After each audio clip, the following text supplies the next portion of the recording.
सुनो, आज मैं तुम्हें एक ऐसी कहानी सुनाने जा रहा हूँ जो सिर्फ कहानी नहीं है, ये जीवन बदल देने वाली एक शिक्षा है।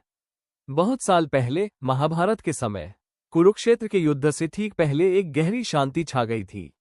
दोनों ओर विशाल सेनाएं खड़ी थीं, एक तरफ धर्म की सेना और दूसरी तरफ अधर्म की सेना। और बीच में खड़ा था एक इंसान, अर्जुन। उसके हाथ में गांडीव धनुष था, लेकिन उसकी आंखों में युद्ध की आग नहीं थी, बल्कि संशय, डर और दुख था। वो देख रहा था, सामने उसके ही रिश्तेदार, उसके ही गुरुजन, उसके ही प्रियजन खड़े थे। उसके हाथ कांपने लगे, धनुष उसके हाथ से गिर गया। अर्जुन ने कहा, कृष्ण, मैं नहीं कर सकता, मैं युद्ध नहीं कर सकता। इनको मारकर मैं शांति कैसे पा सकता हूँ? उसकी आवाज टूट रही थी। उस पल श्रीकृष्ण कुछ देर चुप रहे। चारों ओर गहरा सन्नाटा था, सिर्फ शंख की आवाज और हवा की सरसराहट थी। फिर धीरे धीरे कृष्ण बोले, अर्जुन, तुम किसे मारना चाहते हो, शरीर को या आत्मा को? अर्जुन चौंक गया। कृष्ण बोले, ये शरीर नश्वर है, आज है, कल नहीं।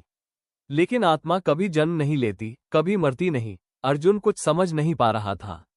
तब कृष्ण और गहराई से बोले, जिससे तुम डर रहे हो, वो मृत्यु नहीं है, वो तुम्हारी अपनी अंदर की कमजोरी है।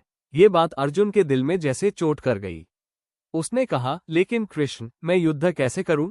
मेरा मन टूट रहा है। तब कृष्ण हल्का सा मुस्कुराए, बहुत शांत मुस्कान के साथ। उन्होंने कहा, हे पार्थ, जीवन कभी आसान नहीं होगा, लेकिन तुम्हारा कर्तव्य कभी समाप्त नहीं होगा। तुम फल के लिए काम मत करो, केवल कर्म के लिए काम करो। ये बात धीरे धीरे हवा में फैल गई। कृष्ण फिर बोले, जो व्यक्ति अपने कर्तव्य से भागता है, वो कभी शांति नहीं पाता। अर्जुन की आंखों में आंसू आ गए। उसने समझना शुरू किया, उसका डर युद्ध का नहीं था, बल्कि उसके अंदर की कमजोरी का था। तब कृष्ण खड़े होकर बोले, उठो अर्जुन, खड़े हो जाओ, तुम योद्धा हो, तुम डरने के लिए पैदा नहीं हुए हो। उन शब्दों में जैसे आग थी। अर्जुन ने धीरे धीरे, लेकिन यहीं पर कहानी खत्म नहीं होती। ये कहानी सिर्फ कुरुक्षेत्र की नहीं है, ये कहानी तुम्हारी जिंदगी की भी है। जब तुम हार जाते हो, जब तुम्हें लगता है कि तुम नहीं कर सकते, जब तुम सोचते हो कि सब खत्म हो गया, तब तुम असल में अर्जुन की जगह पर खड़े होते हो। और तुम्हारे अंदर भी एक कृष्ण है, जो हर दिन तुम्हें कह रहे हैं, डरो मत, रुको मत, आगे बढ़ो। लेकिन समस्या यह है, हम अपने अंदर की उस आवाज को सुनते ही नहीं। हम सिर्फ असफलता देखते हैं, हम सिर्फ अंधेरा देखते हैं।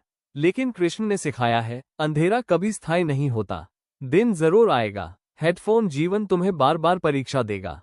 तुम पढ़ाई में फेल हो सकते हो, तुम जीवन में हार सकते हो, तुम रिश्ते खो सकते हो, तुम उम्मीद खो सकते हो। लेकिन कृष्ण कहते हैं, जो रुक जाता है वह हारता है, जो चलता रहता है वो जीतता है। अर्जुन ने युद्ध से पहले सिर्फ एक ही निर्णय लिया था, वो अपने कर्तव्य से भाग जाएगा। लेकिन कृष्ण ने उसे सिखाया था, कर्तव्य से भागना मतलब जीवन से भागना है।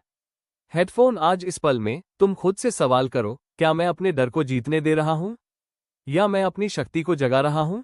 क्योंकि सच्चाई ये है, तुम जितनी बार टूटोगे, उतनी ही बार तुम्हें खुद को फिर से बनाने का मौका मिलेगा। कृष्ण की एक और गहरी शिक्षा थी, जो कुछ भी हो रहा है, वो बिना कारण के नहीं होता। तुम जिस दर्द से अभी गुजर रहे हो, वो भी तुम्हें मजबूत बनाने के लिए है। हेडफोन, आखिरी बात याद रखना, तुम्हारी जिंदगी की सबसे बड़ी लड़ाई बाहर नहीं, अंदर है। और जो इंसान अपने अंदर की लड़ाई जीत लेता है, उसके सामने बाहरी दुनिया कभी जीत नहीं सकती। उठो, जैसे कृष्ण ने